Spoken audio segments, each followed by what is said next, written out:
Was someone trying to make Krispy Kreme donuts extra crispy?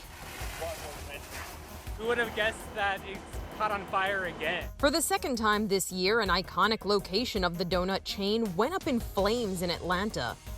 The store is actually owned by basketball legend Shaquille O'Neal. Fire officials say it had been closed since the first fire in February, and that made it harder for them to put out the second one. There hasn't been any removal of the debris in the restaurant, so we had to deal with that. They really had to get in there and work hard just to keep the fire at bay from what it was when we initially arrived on scene this afternoon.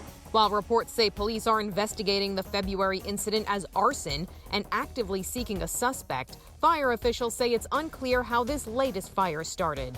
There shouldn't have been anyone in there, but we're going to investigate to try to figure out what exactly took place. Shaq hasn't commented on what will happen to the store after this latest fire, and locals are left wondering if they'll ever see that hot now light alerting them to warm, delicious donuts. For Inside Edition Digital, I'm Mara Montalbano.